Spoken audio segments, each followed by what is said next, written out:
Hi viewers, today we are going to discuss about complex tissue that is xylem phloem. If you see the complex tissue in detail, the complex tissue are heterogeneous in nature, being composed of different types of cell elements. Latter remain contiguous and form a structural part of the plant adapted to carry on a specialized function.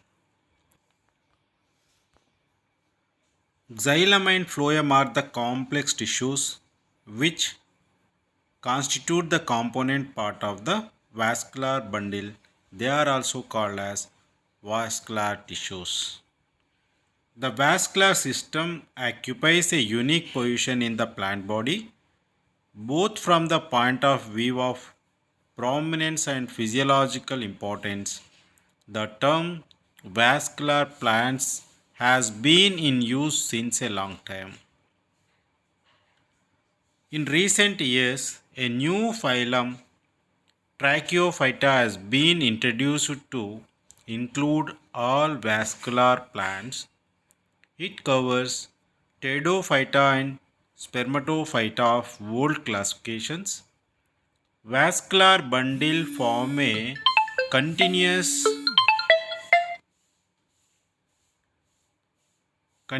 and interconnected system in the different organs of the plants. They are primarily responsible for transport of water and solutes and elaborated food matters. Okay.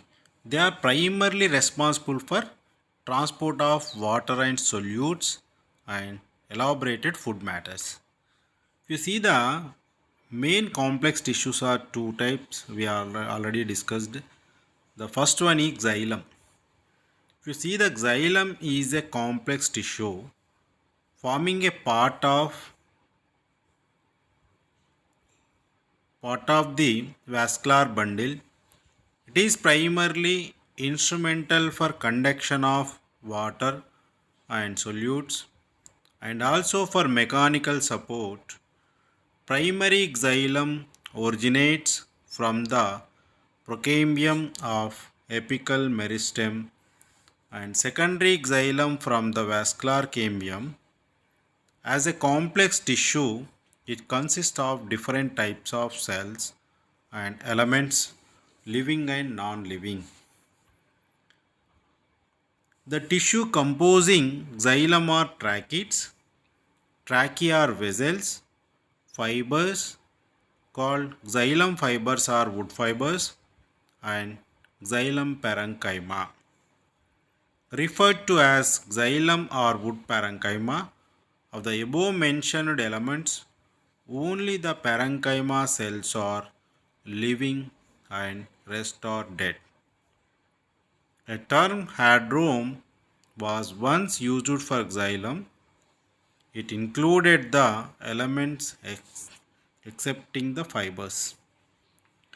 If you see the first one is these are the picture of trachea different type with multiple perforation plate in uh, with simple perforation plates.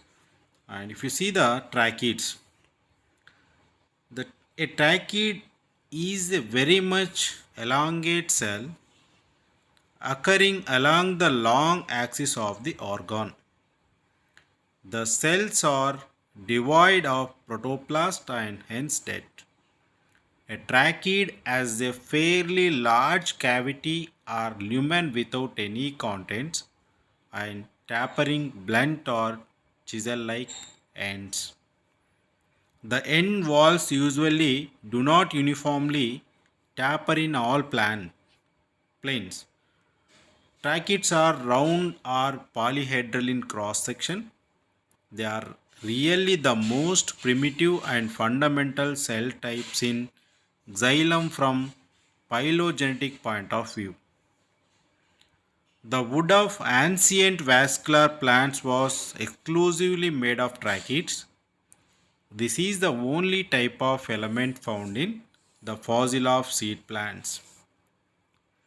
In model plants, they particularly practically occur in all groups, including the angiosperms, though they predominate in lower vascular plants, the pteridophytes and gymnosperms. More effective conducting elements, tracheae or vessels, have evolved from the tracheids. The wall is hard, moderately thick, and usually lignified. Secondary walls are deposited in different manners so that the tracheids may be annular, spiral, reticulate, and scalariform or pitted. But pits of the bordered types are most abundant. Through these pits, they establish communication with adjoining tracheids and also with other cells, living or non living. The nature of the pits on the walls of the tracheids is variable. In lower vascular plants, the pits are elongated, giving them scalariform appearance. Those of gymnosperms and angiosperms have round pit with well developed borders. Tracheids occur both in primary and secondary xylem. Due to the presence of central lumen and hard lignified wall, tracheids are nicely adapted for transport of water and solutes. They also serve as supporting tissue. A typical fiber differs from a tracheid in more pronounced thickening of the wall and correspondingly much smaller lumen as well as in reduction of the size of the pits. An intermediate type of cell element called fiber tracheid is found in some plants. They have smaller pits with reduced or vestigial borders. In some cases, protoplast persists up the mature stage and may even divide so that transverse partition walls are noticed within the original wall. These are called septate fiber tracheids. These are long tube like bodies ideally suited for the conduction of water and solutes. A trachea or vessel is formed from a row of cylindrical cells arranged in longitudinal series where the partition walls become perforated so that the whole thing serves like a tube. In tracheids, the only opening are the pit pairs, whereas the vessels are distinct perforate bodies. Thus, translocation of solutes becomes more easy in vessel. As it proceeds more or less in a straight line, but the line of conduction is rather indirect in a group of tracheids. Perforation are commonly confined to the end walls, but they may occur on the lateral walls as well. If you see, the walls undergoing perforations are referred to as perforation plates, which are mainly of two types, multiple plates and simple ones. In primitive plants, it has been found that the end walls between the cells do not completely dissolve, but the opening or perforations remain either in more or less parallel series like bars called scalariform perforation. It's a very important scalariform perforation. Then or in form of a network known as reticulate perforation or even may form a group of circular holes. It is called as farminate perforation. In advanced type of plants, the dissolution of the end wall is more or less complete and the perforation occurs in form of a single large circle. This is referred to as simple perforation. Already in last diagram, we are seen there is anatomical evidence in support of the fact that the single large circular or oval perforation has been formed by gradual disappearance of the transverse bars of scalariform and other types. The vessels are considerable long bodies in ash plant. Fraxinus excelsa of family Wallacea vessel has been reported to be as long as 10 feet.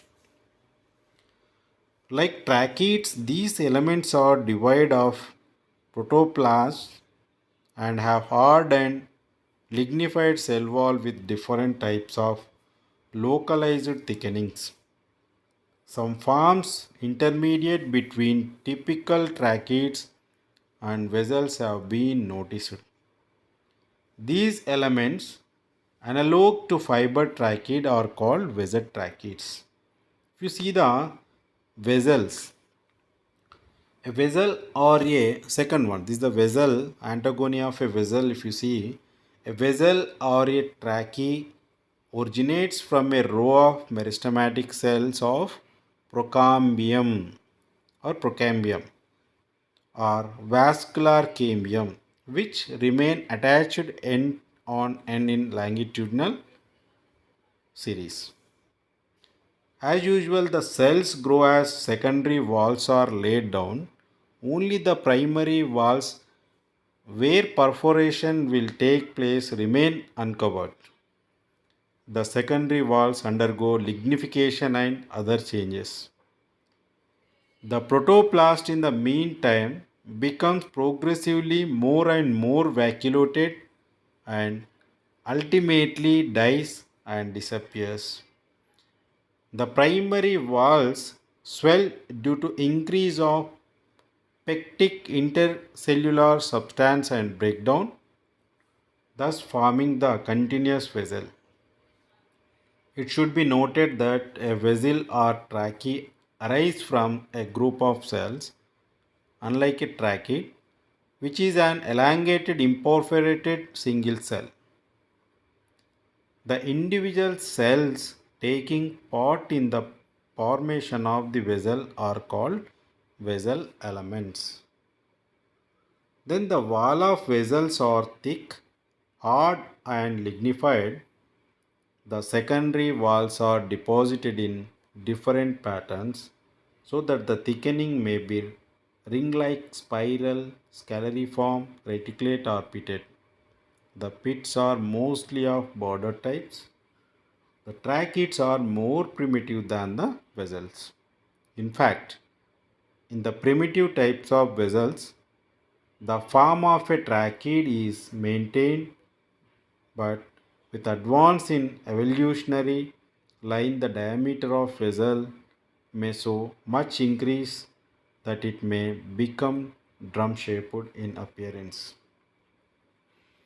Vessels have originated phylogenetically from the tracheids and occur in the pteridophytes, Pteridium and Selaginella in the highest gymnosperms, Nettles and in the dicotyledons and monocotyledons. If you see, comparative studies on the dicotyledons have revealed that evolution of vessel members have proceeded from the long narrow elements with tapering ends to short ones with wider cavities having transverse or inclined end wall which ultimately dissolved. Suggestions about independent development of vessels by parallel evolution has also been put forward. Vessels first appeared in the secondary xylem and then proceeded towards primary xylem. In some dicotyledons belonging to the families Winteraceae, uh, Trochodendrosy and Tetracentraceae and others of the lowest taxonomic group. Curiously, the vessels are absent. They do not occur in some xerophytes, parasites, and aquatic plants. These have been interpreted as cases of reduction of xylem tissues involving evolutionary loss. In monocotyledons, vessels are not present in secondary xylem. Here, vessels first appeared in the roots and then extended to the aerial organs. Okay, aerial organs means stem and leaf and others. These are the most important elements of xylem. They are primarily adopted for easy transport of water and solutes and secondarily for mechanical support. This is the vessel story. And again, xylem fibers in next. Some fibers remain associated with other elements in the complex tissue. Xylem they mainly give mechanical support. As previously stated, fibers are very much elongated, usually dead cells, which lignified walls. Xylem fibers are wood fibers are mainly of two types, fiber tracheids and libriform fibers, which usually integrate so much so that it is difficult to draw a line of demarcation between them. Fiber tracheids, as already reported, are intermediate forms between typical fibers and tracheids. They possess bordered pits, though the borders are not well developed. Libriform fibers at narrow ones with highly thickened secondary wall. You see, the central lumen is almost obliterated and pits are simple. They resemble the phloem fibers and hence the name. They occur abundantly in many woody dicotyledons.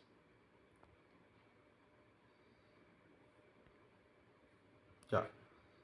If you see the xylem parenchyma, this is the last one in xylem.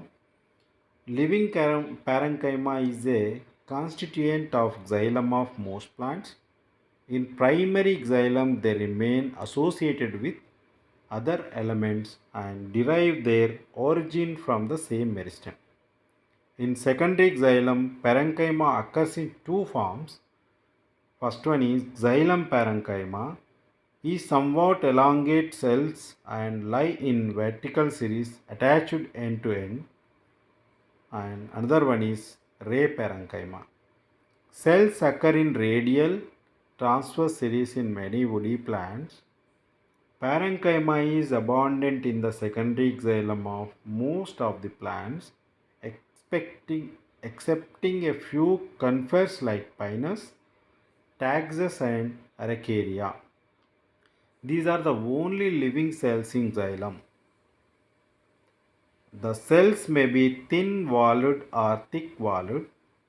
If lignified secondary wall is present, the pit pairs between the cells and the adjacent xylem element may be bordered, half-bordered or simple.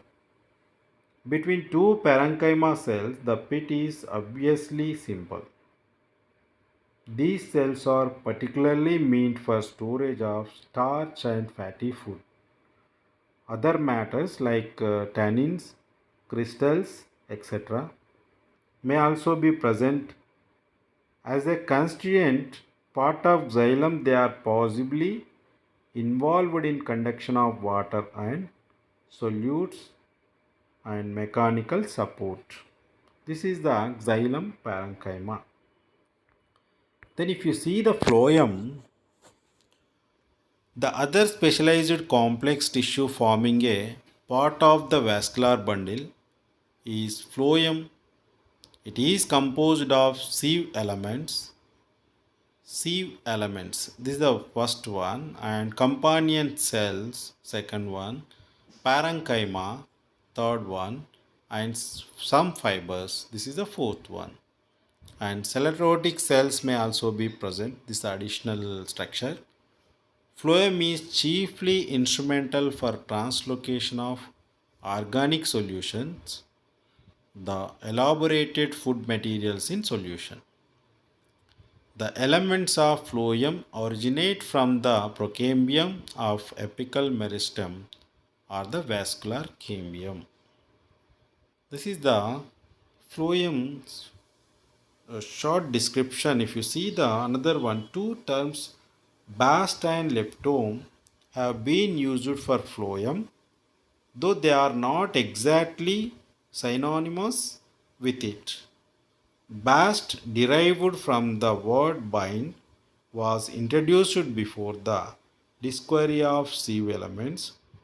It mainly meant the fibers, the soft-walled parts of phloem, obviously excluding the fibers, were referred to a leptome.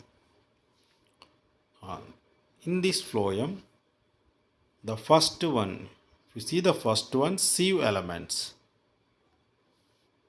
This the diagram shows sieve tubes. Yeah, sieve elements. The most important constituents of phloem are the sieve elements, the sieve tubes and sieve cells. From ontogenetic point of view, a sieve tube resembles a vessel and a sieve cell as trachea. Sieve tubes are long tube-like bodies formed from a row of cells arranged in longitudinal series where the end walls are perforated in a sieve-like manner. The perforated end walls are called the sieve plates through which cytoplasmic connections are established between adjacent cells. The perforation or sieve areas, as they are called, may be compared to the pit field of the primary wall with plasmodesmata connections. But the sieve areas are more prominent than pit fields and the connection strands are more wide and conspicuous. It may be that a number of plasmodesmata fuse to form a connecting strand. Moreover, an insoluble substance called callose, probably a carbohydrate of unknown chemical composition, is impregnated into cellulose or replaces cellulose, forming a case around each connecting strand with passes through the sieve area. A sieve area in surface view looks like a depression on the wall having a pretty good number of dots. Each dot represents a connecting strand in cross section and remains surrounded by a case of scallows. In sectional view, sieve areas appear like thin places on the wall through which the connecting strands pass from one cell to another. The sieve plate or the perforated end wall is really the primary walls of two cells with the middle lamella in between them. The end walls may be obliquely inclined off transverse. You see, a sieve plate is called simple if it has only one sieve area, whereas the plate may be compound with several sieve areas arranged in scalariform, reticulate, or other manners. Though rare, the sieve areas may occur on the side walls as well. From evolutionary point of view, simple sieve plates on transverse end walls are more advanced characters than compound plates on oblique walls. The cylindrical cell which take part in the formation of sieve tube are called sieve tube elements. Like vessel elements, the sieve tubes have also undergone decrease in length with evolutionary advance. You see, sea cells, which may be compared to the tracheids, are narrow elongated cells without capacious sieve areas. They usually have greatly inclined walls which overlap in the tissue, sieve areas being more numerous in the ends. Sieve cells are more primitive than the sieve tubes. They occur in lower vascular plants and gymnosperms. In fact, sieve tubes have evolved from the sieve cells as vessels have evolved from the tracheids. And so sieve tubes occur in all angiosperms. In monocotyledons, unlike the xylem elements, sieve tubes first appeared in the aerial organs, the course being from the leaves to the stem and lastly to the roots. This is the sieve elements. If you see the companion cells remain associated with తెలుగులో సహకణాలు అంటాం మనం వీటిని. Companion cells remain associated with the sieve tubes of angiosperms, both ontogenetically and physiologically. These are smaller elongate cells having dense cytoplasm and prominent nuclei. Starch grains are never present. They occur along the lateral walls of the sieve tubes. A companion cell may be equal in length to the accompanying sieve tube element, or the mother cell may be divided transversely, forming a series of companion cells. A sieve tube element and a companion cell originate from the same mother cell. Their functional association is evident from the fact that companion cells continue so long the sieve tubes function and die when the tubes are disorganized. The companion cells are so firmly attached to the sieve tubes that they cannot be normally separated by macration. In transverse section, it appears as a small triangular, rectangular, or polyhedral cell with dense protoplast. In pteridophytes and gymnosperms, some small parenchymatous cells remain associated with sieve cells, which are known as albuminous cells. They die in natural course when the sieve cells become functionless. Thus, the relation between sieve cells and albuminous cells is similar to that existing between sieve tubes and companion cells, excepting that they have no common origin. Companion cells occur abundantly in angiosperms, particularly in the monocotyledons. They are absent in some primitive dicotyledons and also in the primary phloem of some angiosperms. The wall between the sieve tube and companion cells is thin and provided with primary pit fields. This is the companion cell story. And then next one is parenchyma, means phloem parenchyma. You see the phloem parenchyma, besides companion cells and albuminous cells, a good number of parenchyma cells remain associated with sieve elements. These are living cells with cellulose walls having primary pit fields. They are mainly concerned with storage of organic food matters, tannins, crystals, and other materials may also be present. The parenchyma cells of primary phloem are somewhat elongate and occur with the sieve elements along the long axis. In secondary phloem, they may be of two types.